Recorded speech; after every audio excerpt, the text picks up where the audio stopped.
Real mental strength shows up in everyday moments that can completely catch you off guard. So in this video, we'll help you handle these challenging situations by making you aware of 5 everyday moments that secretly test your mental toughness. Plus, we'll share how to handle the most challenging situation that tests mental toughness more than any other at the end of this video. Starting with situation number 1. Why do some people stay calm when receiving harsh feedback, while others immediately get defensive and shut down? Actually, there's a simple way to process criticism without taking it as a personal attack. Picture 2 friends are rooks in the NFL, getting feedback from their coach after a disappointing game. The first friend explains their thinking process and context about what went wrong, and asks detailed questions about what the coach noticed. The second friend listens quietly, nods occasionally, and asks one improvement question. You'd probably think the first friend is being more engaged and really showing they care about understanding the feedback. However, over-explaining usually signals that you're feeling defensive and taking the criticism personally. But staying quiet also can feel like you're not showing proper concern about your performance. So here's exactly how to handle criticism without feeling personally attacked. You might want to separate what they're saying about your work from what you think it means about you. This means listening to the actual feedback without letting your brain turn it into, "I'm terrible at everything." Try focusing on the specific thing they mentioned while ignoring the voice in your head that's freaking out. Like when your teacher says you need better organization, you think, "Add more structure," instead of, "I'm messy and hopeless." This works because people who handle criticism well usually process feedback more objectively in their brains. Remember, feedback targets your performance and work, not your worth. So focus on what to fix, not what's wrong with you. Situation number 2. Ever wonder why some people stay emotionally stable during heated family discussions, while others get completely pulled into the drama? Well, there's a specific technique that keeps you grounded without seeming cold or uncaring. Think about a couple with 2 teenagers, and their parents argue about money during dinner.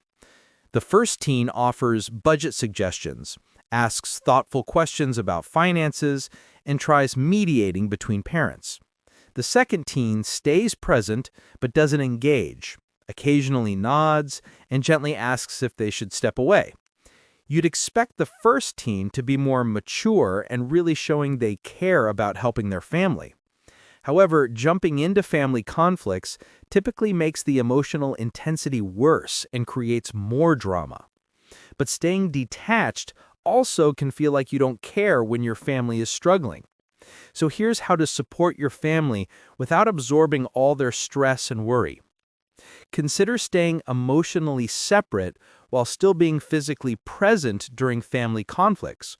It's about caring without feeling like you have to solve everyone's problems right now. You can start by reminding yourself that their argument is between them, not something you caused or need to fix immediately. For example, when your parents fight about bills, you recognize they're stressed but don't feel guilty or responsible for their financial worries. This helps because staying emotionally engaged during conflicts typically leads to better outcomes than getting overwhelmed. Remember, you can care without carrying their emotional baggage, so stay present but protect your own peace. Situation number 3. What makes some people adapt quickly when unexpected changes disrupt their day, while others feel completely thrown off and overwhelmed? The truth is, there's a mental strategy that makes flexibility feel natural instead of stressful. Watch what happens when 2 friends have their weekend trip plans disrupted because their Airbnb gets canceled last minute. The first friend immediately starts creating detailed backup schedules, researches optimal replacement options online, and spends time coordinating perfect alternatives. The second friend quickly checks their phone for backup options, picks a nearby hotel, and starts packing immediately. This might seem like the first friend is more thorough and truly committed to making the trip successful. However, over-planning when things change usually creates more stress and wastes valuable time you could spend enjoying the trip. But adapting quickly also can feel like you're not being responsible about important plans. So here's the way to handle unexpected changes without feeling scattered. Try shifting your focus from what you planned to what's still possible right now. This involves keeping your main goal the same even when your method completely changes. Start by asking yourself what you're actually trying to accomplish. Then brainstorm 2 different ways to get there.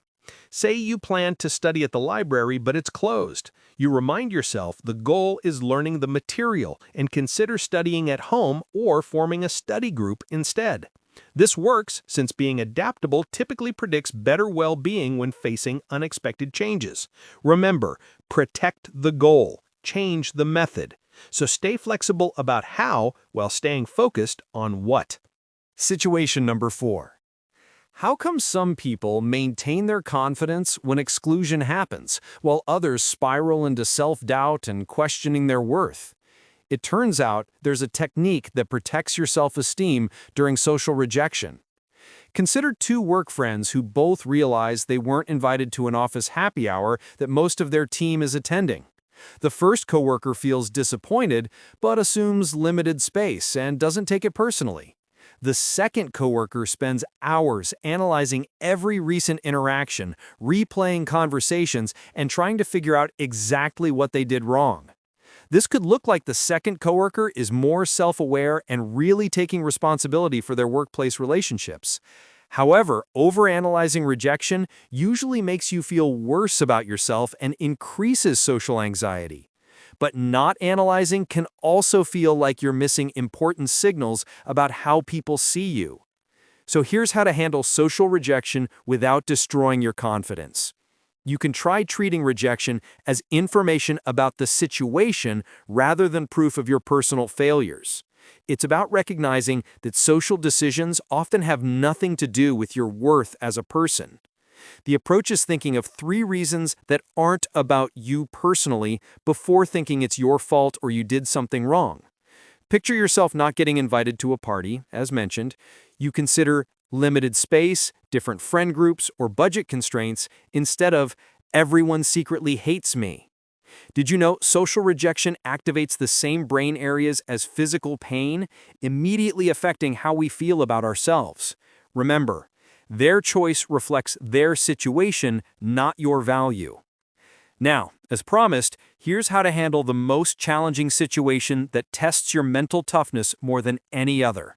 Situation number 5. How is it possible that some people use major failures as motivation, while others see them as proof they should quit trying? Good news is there's a framework that transforms mental setbacks into stepping stones for future success. Observe how 2 friends handle getting rejected from their dream job after multiple interview rounds. The first friend analyzes their performance thoroughly, honestly evaluates their natural strengths, and considers whether their efforts might be better focused elsewhere. The second friend reviews what went wrong, identifies weak areas, and immediately starts planning how to improve their interview skills. This appears like the first friend is being more realistic and honestly assessing their potential. However, treating failure as a sign to quit usually prevents you from developing the skills you need to improve. But treating failure as temporary also can feel like you're not being honest about serious weaknesses. So here's the method to process major setbacks without giving up on improvement. Perhaps try separating what happened from what it means about your future potential. Basically, this means treating the failure as information about your current approach, rather than a prediction about what you'll never be able to do. You might try figuring out exactly what went wrong and making a specific plan for fixing those problems. Think about when you bomb a test. You identify which concepts confused you and change your study strategy rather than deciding you're bad at the subject forever. The mechanism is that people with growth mindsets typically bounce back from setbacks better than those with fixed mindsets. Remember, failure shows current limits, not permanent ceilings. So learn from what happened while believing you can still improve. So, What is it for you? Anyone we talked about, for example, situation number 4, or something else that gets in the way of your mental toughness? Let us know in the comments below. If you're interested to learn more about building unshakable confidence, then be sure to watch our videos to learn more about the power of you. See you there.